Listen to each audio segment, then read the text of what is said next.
serious, what are some of the creepiest declassified documents made available to the public? Whenever I see him brought up I like to repost this, quoting you/Yofima Jojo from this thread. Point at the start of the Cold War, Henry Murray developed a personality profiling test to crack Soviet spies with psychological warfare and select which US spies are ready to be sent out into the field. As part of Project Nkultra, he began experimenting on Harvard sophomores. He set one student as the control, after he proved to be a completely predictable conformist, and named him Lawful.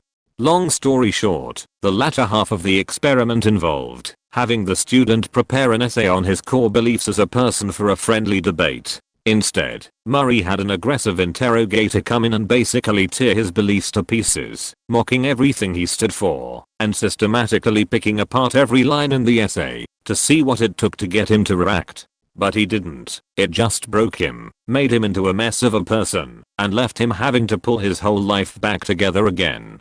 He graduated, but then turned in his degree only a couple years later, and moved to the woods where he lived for decades, and all that time, he kept writing his essay. And slowly, he became so sure of his beliefs, so convinced that they were right, that he thought that, if the nation didn't read it, we would be irreparably lost as a society. So, he set out to make sure that everyone heard what he had to say, and sure enough, Lawful's Industrial Society and Its Future has become one of the most well-known essays written in the last century. In fact, you've probably read some of it, although you probably know it better as the Unabomber Manifesto.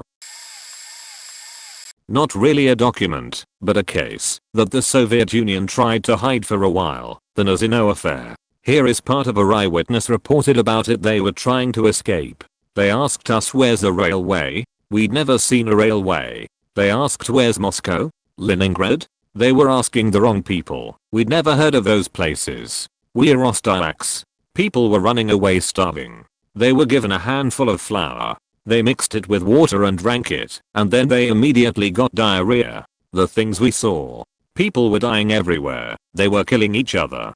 On the island there was a guard named Kostya Venikov, a young fellow. He fell in love with a girl who had been sent there, and was courting her. He protected her. One day he had to be away for a while, and he told one of his comrades, take care of her. But with all the people there, the comrade couldn't do much really.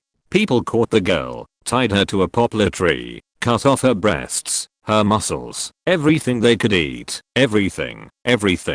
They were hungry, they had to eat. When Kostya came back, she was still alive. He tried to save her, but she had lost too much blood. How about the film Aurelian? There was this user on 4chan called UTV who frequented the sports page and made lots of posts. Just normal posts too. Nothing controversial. Point anyway, he had a stalker known as the Archiver who would follow and comment every single post of UTV. After a while UTV would get sick of these comments and he'd tell him to get lost, but the Archiver would just respond to them too. Eventually he started posting his own compilations of the interactions he had with UTV all over the sports page. His final post was him confessing that the people in his life found out about his obsession, and he is now being monitored. But before he goes offline he wanted to share his film Aurelian, a 92-page document of everything he had ever made to do with UTV, and he requested that it be for UTV's eyes only. Of course that didn't stop people from opening it. Inside were post compilations of UTV's posts. Posts superimposed onto 3D models. Extensive poems and sonnets. A detailed description of how their life together would be, and how UTV's funeral would pan out. I'm pretty sure there were real life details about UTV in there as well. Upon release of the document, ATV's only response was, and he contacted the police and went into hiding. Here's the entire speech, if anyone is interested, and sorry for shitty formatting, I'm on mobile. Fate has ordained that the men who went to the moon to explore in peace will stay on the moon to rest in peace. These brave men, Neil Armstrong and Edwin Aldrin, know that there is no hope for their recovery, but they also know that there is hope for mankind in their sacrifice. These two men are laying down their lives in mankind's most noble goal, the search for truth and understanding. They will be mourned by their families and friends. They will be mourned by their nation. They will be mourned by the people of the world. They will be mourned by a Mother Earth that dared send two of her sons into the unknown. In their exploration, they stirred the people of the world to feel as one in their sacrifice. They bind more tightly the brotherhood of man. In ancient days, men looked at stars and saw their heroes in the constellations. In modern times, we do much the same, but our heroes are epic men of flesh and blood. Others will follow and surely find their way home. Man's search will not be denied, but these men were the first, and they will remain the foremost in our hearts. For every human being who looks up at the moon in the nights to come will know that there is some corner of another world that is forever mankind. The heart attack gun. It was a device, to be rumored to used by the CIA. Senators saw the device in hand when the agency was somewhat forced to show it. Can't remember the exact details. Stargate project. It was a program during the middle of the Cold War that had psychics look up particular places during particular times to see what happened. Basically astral projecting, or remote viewing. Operation Northwoods. A false flag planned by the CIA, but stopped by JFK.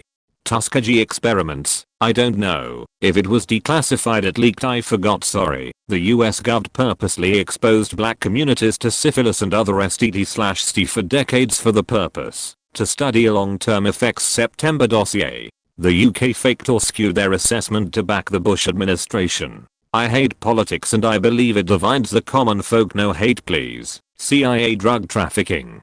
Gary Webb was an investigative journalist, and he was investigating the crack cocaine epidemic, and traced it to the Iran/Contra affair during the 80s. The agency used the profits from it to fund anti-communist operations in Nicaragua. The agency they made a movie about him, called Kill the Messenger. He died of suicide with 2 gunshot wounds to the head. Operation Phoenix. During the Vietnam War, CIA officers and military personnel would engage in infiltration, torture, kidnapping, capture, counterterrorism, targeted assassinations against the Viet Cong and communist sympathizers or people suspected to be sympathizers. FBI infiltrates protester groups, having select agents act as radical or rogue protesters to delegitimize the protesters' credibility/cause. If memory serves correct, the FBI did numerous operations of this kind during the civil rights era. FBI Martin Luther King Jr. suicide letter. During 1964, the FBI anonymously sent MLK a letter urging him to commit suicide while blackmailing him. The CIA tried to assassinate communist leader Fidel Castro a number of times. Castro openly states they tried close to 100 times. Ironically, he died on Black Friday, the most capitalist day there is. The CIA assisted Bolivian forces to hunt down and track Che Guevara, Fidel Castro's friend, that tried to spread communism in South America/Central America. He was executed, but made it appear to be killed in a firefight in the Bolivian. I got some more if people are interested. Task Force 121 is American trained special operation group that was to adhere to Islamic culture in order to blend in and establish contact with AK. I don't know, some or all their operators pretended to blend in during their deployments. Elite American military units compete with different special operation groups within the US military to see who can reach a HVT first. Japanese Unit 731, during WW2, performed chemical and biological tests on POWs and Chinese nationals. Some scientists were granted immunity if they turned over their research and findings. Sonder commanders were Jews forced to commit heinous acts against their Jewish brethren. Most committed suicide. Some lived just to tell the Allies about it. The US and Soviet space program relied heavily on Nazi and German technology. During the end of WW2, American forces got to a missile assembly line first before the advancing Soviets, if memory serves correct, and proceeded to salvage and steal whatever they could before the Soviet advance could stop them. Note, there is a theory going around the reason to why wars are always fought is for greed and for technological advancement. For good and bad. Bill Clinton had the opportunity to kill Osama bin Laden in the 1990s. The US had a drone flying at the time and confirmed his presence. A US airstrike was ready, but was called off due to OBL meeting with a royal prince or some important figure from the Middle East. A RPG attack almost killed him, but the projectile hit the wrong vehicle prior to the meeting point. AK was once a US ally, but relations soured when they were not permitted to engage Iraq or Iran. Can't remember if it was one of those countries. Charlie Wilson, a Democratic senator, pushed for more advanced arms and support for the Mujahideen during the Soviet-Afghan War during the initial invasion of Afghanistan on the hunt for Osama bin Laden. A CIA officer was officially instructed to return with OBL's head on a silver platter. His guides took him to OBL's whereabouts and showed him through a pair of high-powered binoculars. He and his team were held at gunpoint. He had the silver platter. The U.S has a special operations unit or units on standby living/stationed somewhere within or close to a European airport for rapid deployment to anywhere in the world if need be. The leaks of Edward Snowden confirms that the federal government of the US can hack into cars to make assassinations appear to be accidents. They can eavesdrop on your conversations though. A car that has the hands-free phone component. Same with phones or laptops.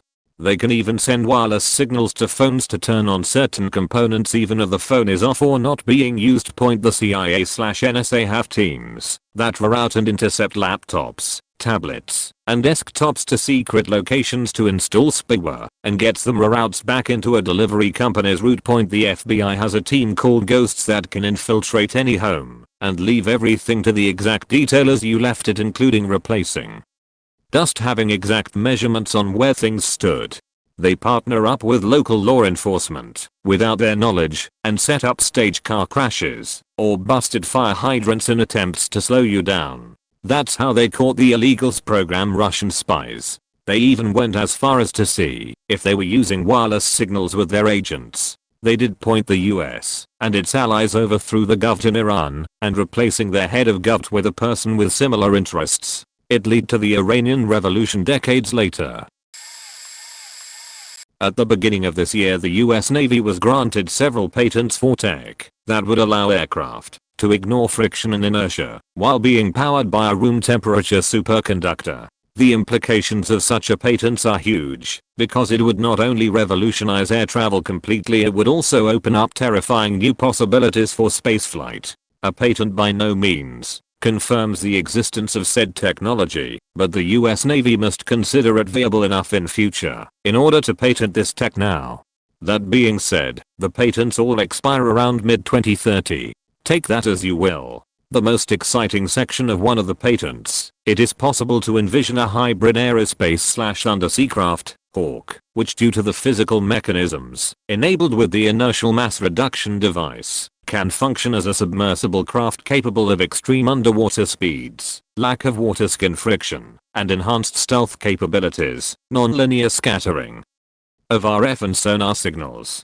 This hybrid craft would move with great ease through the air/space/water mediums by being enclosed in a vacuum plasma bubble/sheath due to the coupled effects of field-induced air/water particles repulsion and vacuum energy polarization. Source: patent for inertia dampener. Edit: obligatory. Thanks for the gold, kind stranger. Seriously though, my first gold. Thank you. Well, this one isn't mentioned yet, so I will add it, but honestly it's more dumbfounding for its potential stupidity than it's being covered up by the government. Operation Starfish Prime. Once upon a time, there was a scientist named Van Allen. He was interested in rocketry and space. The Russian government had launched the first artificial satellite into space, Sputnik. Van Allen considered this to be a publicity stunt, as the only thing Sputnik did was beep. Van Allen designed a satellite for the USA that had scientific instruments on board to gather data on radiation in the upper atmosphere. He found out there are moving bands of radiation that surround the Earth, now called the Van Allen belts. Later the USA was still fighting the Cold War against the Russians. Van Allen had made himself famous with his discoveries and had the United States military now funding his research. Here is the stupidity and mild cover-up. The US military wanted to give the Russians a show of force that proved they were technologically superior as far as nuclear weapons were concerned. The military came up with the idea of detonating a hydrogen bomb in the atmosphere just to see what would happen. They went to Van Allen and told him to release a statement saying this was safe, as he was now the expert regarding radiation in the atmosphere. He told them it was a terrible idea. They didn't know what the aftermath would look like, or its effects on the population, or the chemistry it would change. They reminded him that they signed his checks and did it anyway against his advice. The government silenced all of Van Allen's criticisms and stated he was fully in support of the experiment and happy with the results. The effect on our cancer rates has never been established.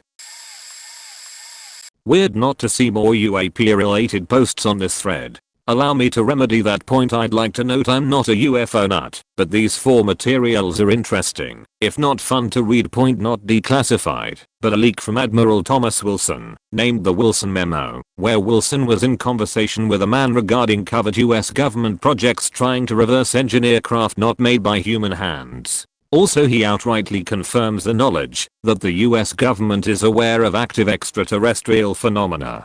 Next we have the Nimitz encounter, which was declassified last year, and details an encounter between the US Nimitz and UAPs/USPs off of the Californian coast.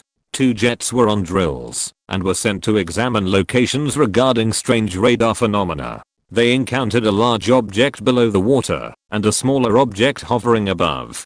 The small object danced around the jets for around 10 minutes before both objects vanished. There's a doc, 30 meters, here and raw footage can be found here. Bob Lazar was a physicist in the 80s who apparently worked at Nevada Air Base S4 where they were attempting to reverse engineer extraterrestrial craft, before whistleblowing in 1989 on live television under the pseudonym Dennis.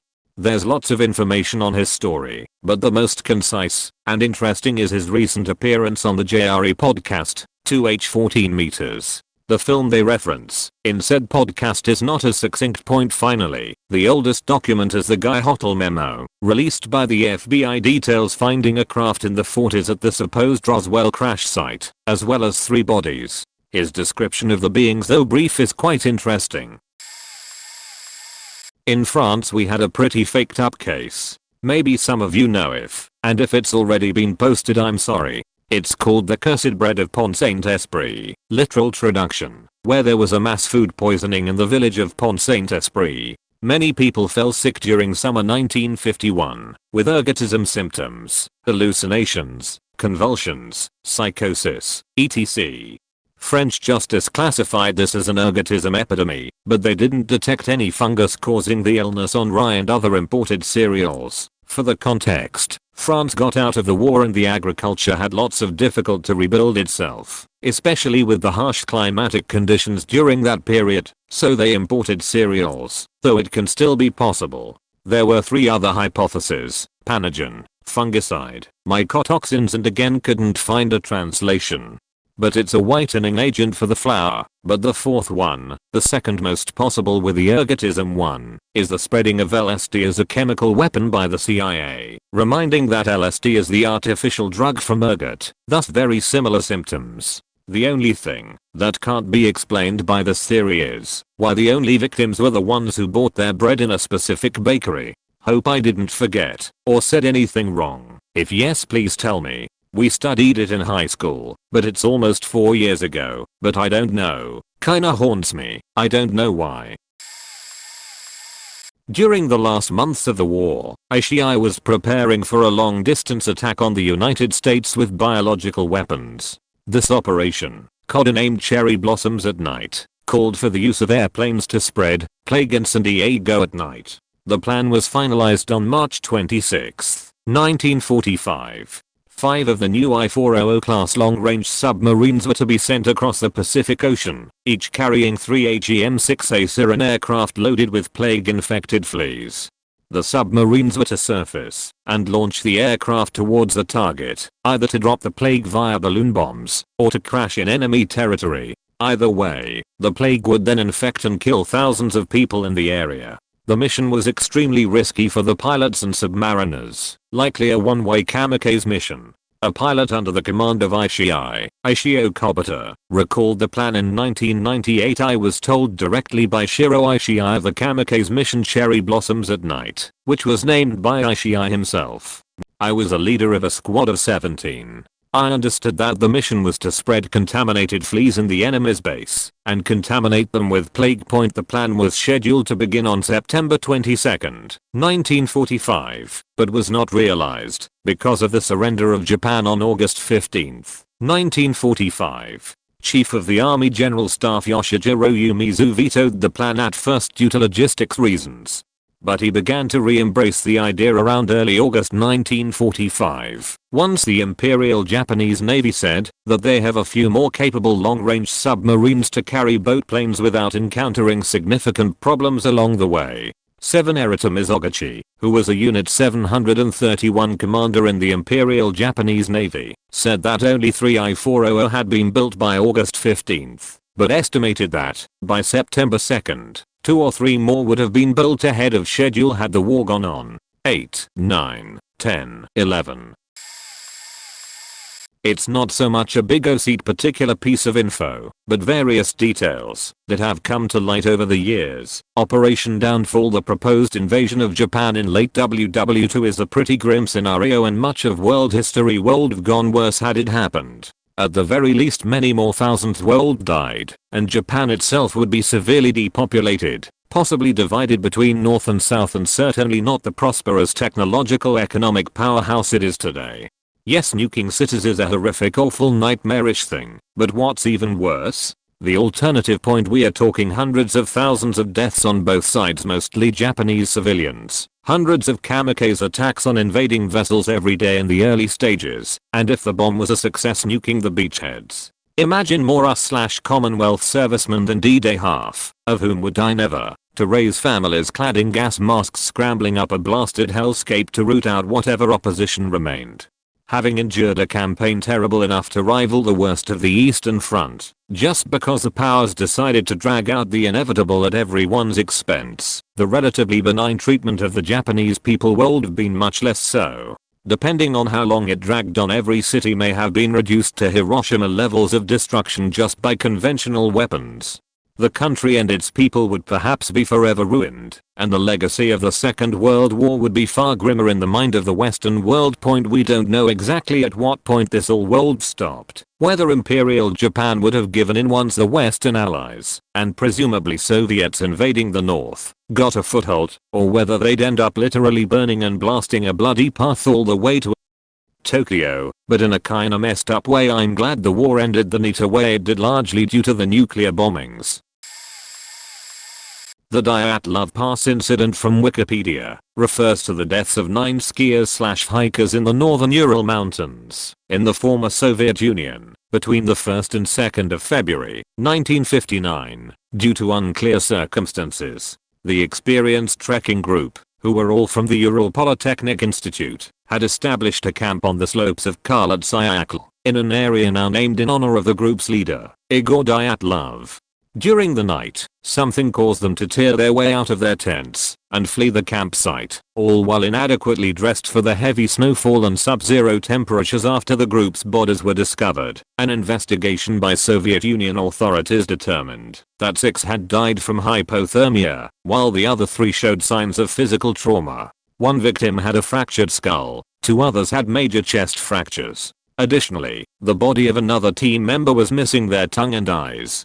The investigation concluded that an unknown compelling force had caused the deaths. Numerous theories have been put forward to account for the unexplained deaths, including animal attacks, hypothermia, avalanche, katabatic winds, infrasound-induced panic, military involvement, or some combination of these. Investigations were done, but I believe they were hidden by the Russian government. Heard about this through the Stuff You Should Know podcast on it. Very well done podcast. Project Nkultra. The operation was officially sanctioned in 1953, was reduced in scope in 1964, further curtailed in 1967, and recorded to be halted in 1973. The program engaged in many illegal activities, including the use of US and Canadian citizens as its unwitting test subjects, which led to controversy regarding its legitimacy.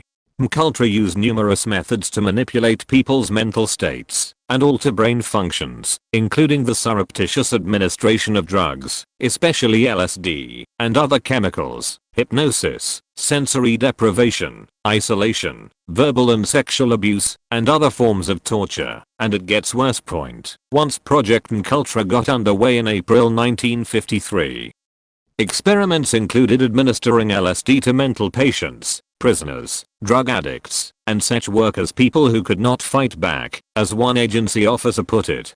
In one case, they administered LSD to a mental patient in Kentucky for 174 days. They also administered LSD to CIA employees, military personnel, doctors, other government agents, and members of the general public to study their reactions. LSD and other drugs were often administered without the subject's knowledge or informed consent, a violation of the Nuremberg Code the US had agreed to follow after World War II. The aim of this was to find drugs which would bring out deep confessions or wipe a subject's mind clean, and program him or her as a robot agent. In Operation Midnight Climax, the CIA set up several brothels within agency safe houses in San Francisco, California, to obtain a selection of men who would be too embarrassed to talk about the events. The men were dosed with LSD, the brothels were equipped with one-way mirrors, and the sessions were filmed for later viewing and study. In other experiments, where people were given LSD without their knowledge, they were interrogated under bright lights with doctors in the background taking notes. They told subjects they would extend their trips if they refused to reveal their secrets. The people under this interrogation were CIA employees, US military personnel, and agents suspected of working for the other side in the Cold War. Long-term debilitation and several deaths resulted from this. Heroin addicts were bribed into taking LSD with offers of more heroin. And it goes on. Fascinating stuff, but disturbing. How about the sordid history of eugenics in California, which still is sponsored by the California legislature and inspired Nazi eugenics laws? Curious how this gets repeatedly ignored as an issue in California. From Wikipedia on eugenics history, the state of California legislature and governor passed a form of negative eugenics into law via SB 1095, 2016, resulting in a state law requiring the screening for any disease detectable in the blood prior to birth. Open bracket, close bracket. The bill, still law in California, has been widely regarded as a form of scientific racism, though its proponents continue to claim that it is necessary. A system was proposed by California Senator Skinner to compensate victims of the well-documented examples of prison sterilizations resulting from California's eugenics programs, but this did not pass by the bill's 2018 deadline in the legislature. And, as an early leading force in the field of eugenics, California became the third state in the United States to enact a sterilization law. By 1921, California had accounted for 80% of the sterilizations nationwide. This continued until World War II, after which the number of sterilizations began to decrease, largely due to the fallout of Hitler's eugenics movement. There were about 20,000 forced sterilizations in California between 1909 and 1963. Today in California, modern eugenics laws are used to attempt to terminate entire populations before they can even be born. Geneticists in California routinely recommend abortion even upon mere risk that your child may end up having any disease detectable in the blood per current California law, which employs in part a federal RUSP organization and list of undesirables to eugenics practitioners.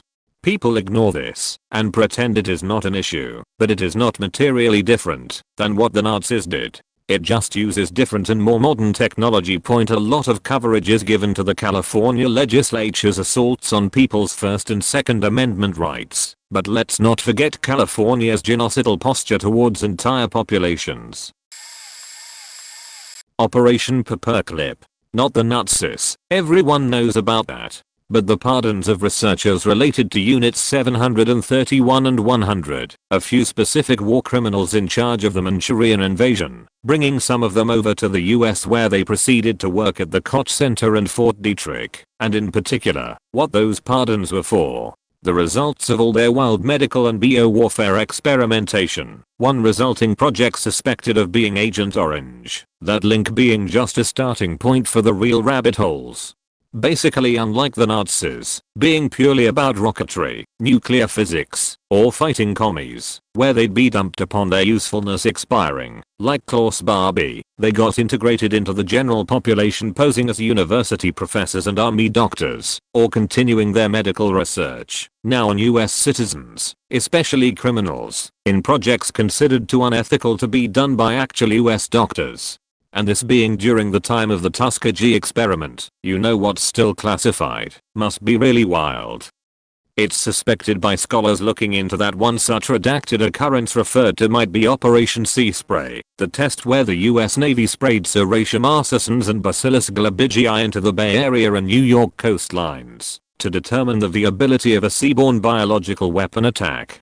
Bet you could make a good case for that being a possible reason why the homeless are so much more insane there than in other metros. Everything that happened after the researchers were pardoned and brought over, or allowed to return to their pre-war posts at home, still remains heavily redacted unfortunately, so it'll probably be long after the victims of such experimentation are gone, and naturally incapable of suing, especially if they were rendered sterile. Anyone knows what happened to them in the first place.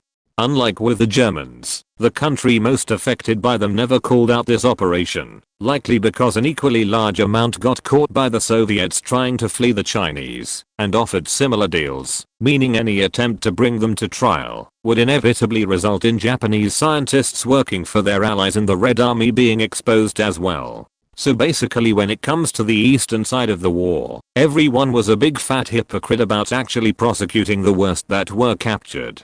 And who knows if we'll ever find out what the rest of the Japanese scientists involved in all that got up to, as there's no real incentive for China or Russia to expose themselves to equal purely negative critique over their handling of that. But I'm sure presuming they faked with their own people equally hard isn't outside the realm of possibilities. How many plant accidents and chemical spills weren't a result of incompetence, but staged for research purposes, for instance? The world may never know. Crunch.